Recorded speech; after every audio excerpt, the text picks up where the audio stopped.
Hi, my name is Angie Darlene, and today with my classmates Rosa Maria and Jeanette Zoraida, we are going to develop a lecture about how to get better at the things that you care about.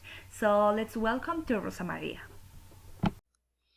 Best regards, dear tutor and partners. I am Rosa Maria Frade, and today I'm going to talk about the topic proposed by the educator Eduardo Briceño, related to the learning and performance zones. The first one is related with all the activities we do during our life in order to improve our skills. The first activities are classworks, videos, homeworks, readings, and check-ins. Focus on feedback, only how to get better. The expectations are mistakes, error, relearning.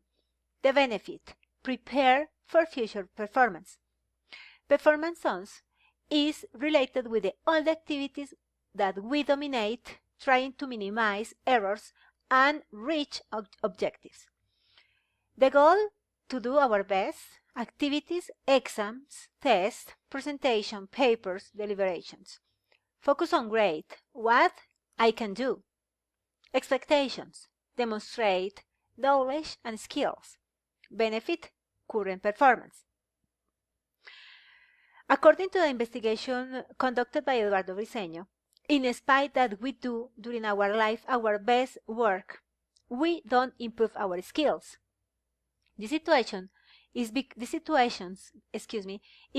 because we spend most of our time in performance zones and less time in the learning zones.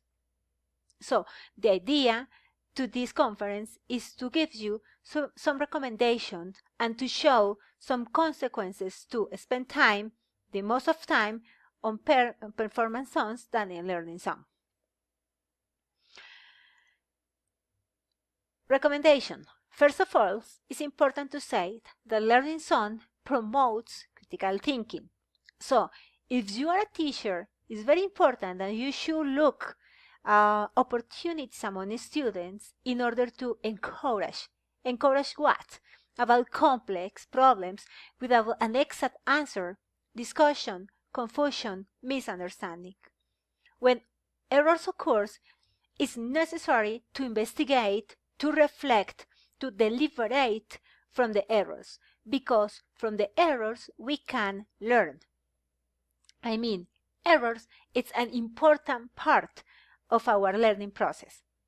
Feedback is not only to give feedback to our student, but only to receive from there. If as a teacher we have probably a project, is very, very necessary to share our project with our students in order to receive from their comments, opinions, observations about that. And also it's good to share our mistake with them.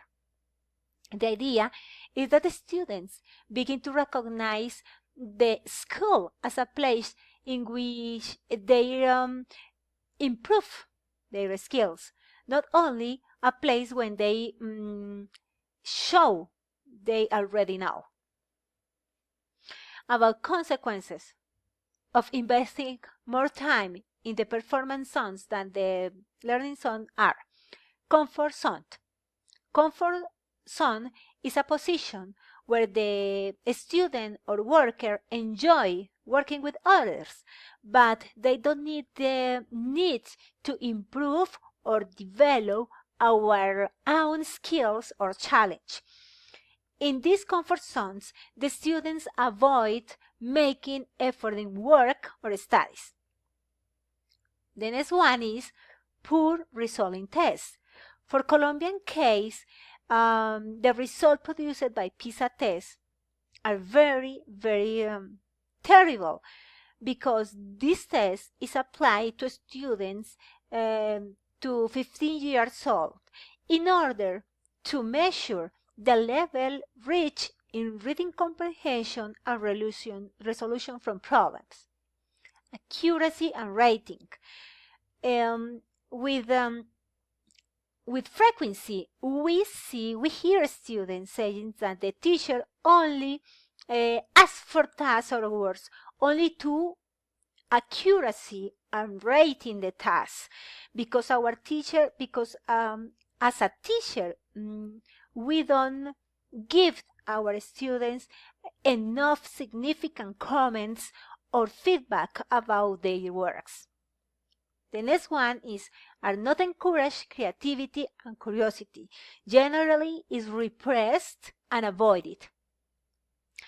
As I said in the previous slider, errors isn't used as an opportunity to learn. So it's very important to recognize that errors is important in our process, in our learning process. So I think that some conclusion from this topic are the teachers sometimes in their desire to cover the most of contents expect from their students correct answer. For this reason, our students only participate when they know the correct answer, and they think that silly questions aren't important. I think silly questions, doubts are very necessary to increase our learning zones.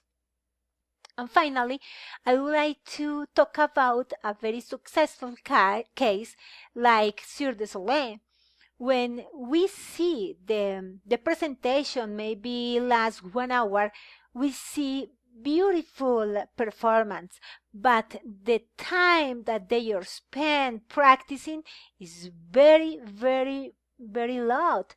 For example, maybe they spend, I don't know, 5 or 6 hours during the day preparing and improving their act only for 1 hour of show. So it's very necessary to take into account that we need to be learner all our life in order to be successful, not only in our work but only in our professional life.